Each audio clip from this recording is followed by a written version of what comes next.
Alright so नमस्कार बच्चों।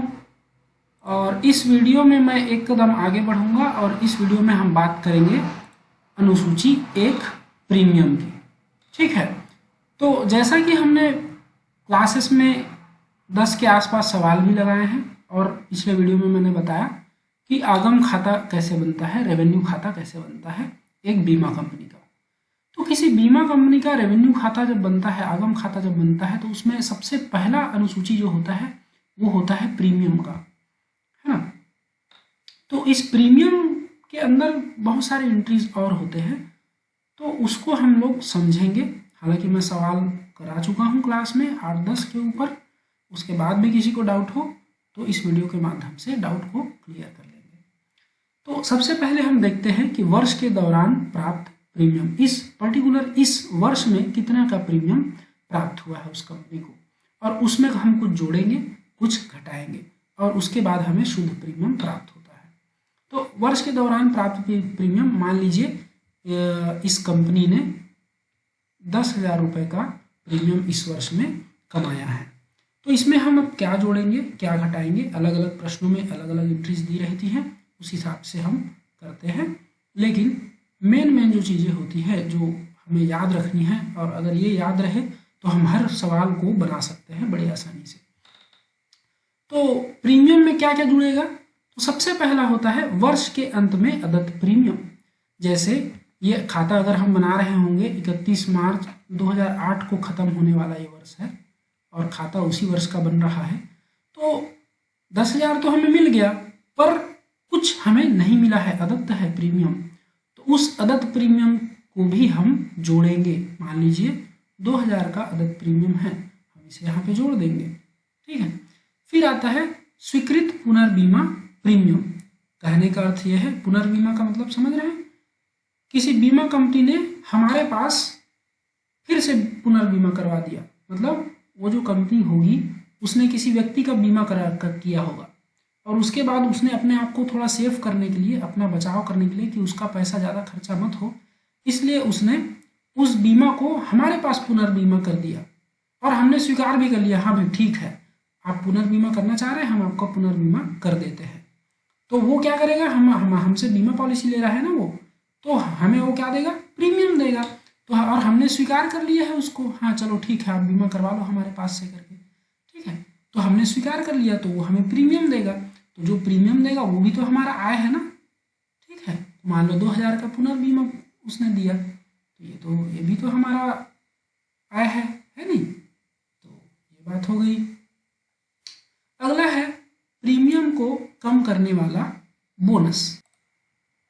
Premium को कम करने वाला बोनस अर्थ ये होता है कि कई बार क्या होता है कि कोई पॉलिसी होल्डर ने बीमा की पॉलिसी ली है और वो दावा नहीं करता है ना, तो दावा नहीं करता तो पुनः से नवीनीकरण करवाना पड़ता है बीमा पॉलिसी का। ठीक है, तो बीमा पॉलिसी का जब नवीनीकरण कोई पॉलिसी होल्डर या बीमा पॉलिसी लेने वाला करता है तो उस समय उसे प्रीमियम देने की आवश्यकता होती है, पर चूंकि उसने दावा नहीं किया है कोई, तो बीमा कंपनी उसको छूट प्रदान कर देती है कि चलो आपको हम नवीनीकरण में प्रीमियम में कम पैसा लेंगे, उतना पैसा नहीं लेंगे। तो ये एक तरीके से एक उन्होंने बोनस दे दिया है ना। लेकिन उसी बोनस को क्या करते हैं, जो पॉलिसी लेने वाला जो व्यक्ति रहता है वो उसी को वापस प्रीमियम के रूप में पे कर देता है ना। तो इसलिए वो अल्टीमेटली हमारे पास ही आता है, बीमा कंपनी के पास ही आता है, इसीलिए वो उसको लिखा जाता है प्रीमियम को कम करने वाला बोनस, है ना। और इसको जोड़ा जाता है वर्ष के दौरान प्राप्त प्रीमियम में। ठीक है, तो यहाँ भी मान लो ये 500 रुपये है, तो 500 रुपये हम इसको जोड़ देंगे।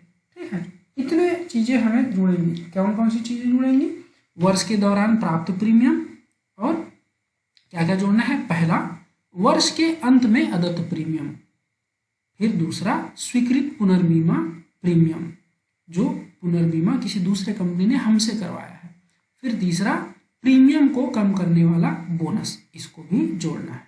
और फिर उसके बाद दो चीज़ें हमें घटानी है। पहला क्या है, वर्ष के प्रारंभ में अदत्त प्रीमियम, जैसे 31 मार्च को खत्म हो रहा है ना ये वर्ष, तो इस वर्ष का प्रारंभ कब हुआ होगा, 1/4/2008 को, 1/4/2008 को, है ना, ये 2008 है, ठीक है। तो वर्ष के प्रारंभ में जो अदत्त प्रीमियम होगा उसको घटा देंगे। मान लीजिए 5,000 रुपये अदत्त प्रीमियम रहा होगा वर्ष के प्रारंभ में। फिर क्या घटाएंगे, देय पुनर्बीमा प्रीमियम। जैसे दूसरी बीमा कंपनी ने हमारे पास पुनर्बीमा करवाया ना, वैसे ही हम भी तो किसी दूसरी कंपनी से पुनर्बीमा करवा सकते हैं, है ना। जैसे मेरे पास अजीत आया, अजीत ने मुझसे बीमा करवाया। अब मैं क्या चाहूँगा, यार अजीत को पैसा देने में मुझे ज़्यादा बर्डन ना हो जाए, इसलिए मैं इस बीमा का फिर से पुनर्बीमा कर दूंगा किसी और कंपनी के पास। तो जब मैं किसी और कंपनी के पास करूँगा तो मैं उसे प्रीमियम दूंगा, है ना, तो मेरे लिए खर्चा हो गया ना ये, ठीक है। तो इस वजह से देय पुनर्बीमा प्रीमियम को घटा देंगे। मान लीजिए मैंने 2,000 का प्रीमियम मैंने दूसरी कंपनी को दिया, है ना, तो ये दोनों जो अमाउंट है वर्ष के प्रारंभ में अदत्त प्रीमियम और देय पुनर्बीमा प्रीमियम, ये दोनों जो है घट जाते हैं। तो इस तरह से वर्ष के दौरान प्राप्त प्रीमियम अगर 10,000 था और वर्ष के अंत में अदत्त प्रीमियम 2,000, स्वीकृत पुनर्बीमा प्रीमियम 2,000 और प्रीमियम को कम करने वाला बोनस 500 है, तो इसका टोटल हो जाएगा 14,500।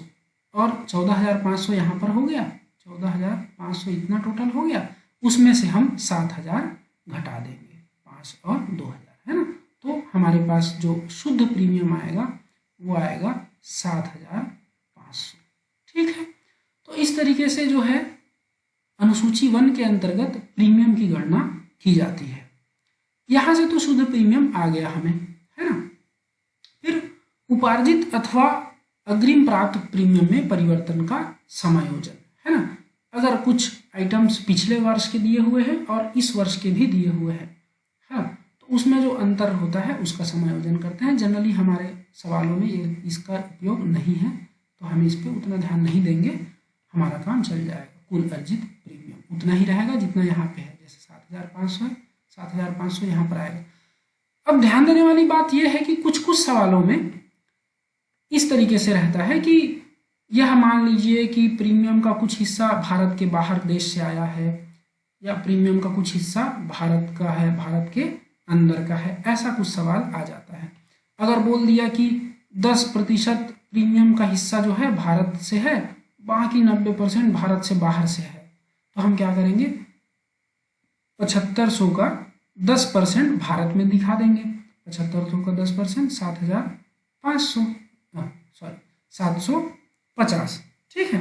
तो 750 जो है भारत के बिजनेस से दिखा देंगे, और उसके बाद जितना भी रुपए बचेगा उसे हम भारत से बाहर दिखा देंगे 90%, ठीक है जी, ठीक है।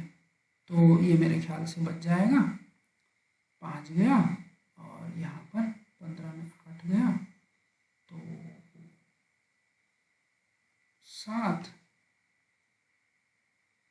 कहाँ गया मेरा माउस, हाँ, तो ये बचा 6,750, ठीक है, 6,750 भारत से बाहर का, ठीक है। और अल्टीमेटली टोटल तो उतना ही रहेगा, है ना, टोटल 7,500 रहेगा। तो जिस सवाल में इस तरीके से दिया रहेगा कि भारत से बाहर और भारत के अंदर का बात रहेगा, तो जितना जितना परसेंट रहेगा उतने में हम उसको बांट देंगे, और टोटल जो है 7,500 हमारा कुल अर्जित प्रीमियम यहाँ पे है, ठीक है। तो प्रीमियम के बारे में हम समझ गए होंगे। मैं आशा करता हूँ कि प्रीमियम में क्या जोड़ना है और क्या घटाना है, ठीक है। बहुत अच्छे से पढ़ाई करिए और इसे याद करिए।